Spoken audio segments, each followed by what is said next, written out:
Well, welcome back to Lipari Mining's channel, Latin America's premier diamond producer, to discuss the 2Q 2025 production and sales results. We have the privilege, of course, of Ken Johnson joining us. First and foremost, welcome, sir. Thanks very much, Kyle. Good to see you again. Always a pleasure to get you back on. And I want to just kind of break this down into a few parts because, I mean, you did sell about 23,000 carats of natural diamonds that equated to about 3.4 million US. Maybe give us the highlights of what you think is most relevant here and kind of what's going on from the operational standpoint. Well, our production was good. We've transitioned to an underground operation now at the mine. So there's a little bit of a learning curve there, and also a ramp up period you got to go through. So that's going well. Our mining throughput has increased by 5%, and things are trending in the right direction.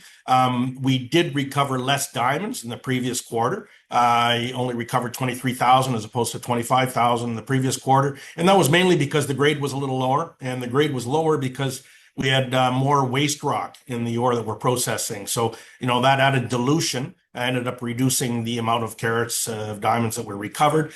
So we have implemented some operational changes, which I think are important at the mine. Changed our blasting pattern, how much explosive we use inside the holes to try to reduce that dilution, reduce the waste rock that's going into the ore, and hopefully this quarter coming up, we're going to see some improved results there. No, absolutely incredible. Maybe just discuss the value setup here a little bit. I mean, I feel like you guys are trading at a relative discount to what you're able to produce here. And on top of that, maybe give us an idea of what you're expecting in the latter half of the year. I don't know if you want to get too much into guidance, but maybe just tell us what investors should pay attention to. Well, I think we're trending towards a production around 25,000 carats a quarter. Brauna is kind of our foundation mine. It's a small producer by world standards. Where our focus is going forward is our big project in Angola, which is the Chitengo project, focusing on that Chuizo kimberlite, which was brought to feasibility back in 2013. We're going to push to get that mine in production within the next 3 years, and that has potential to increase our production by 10.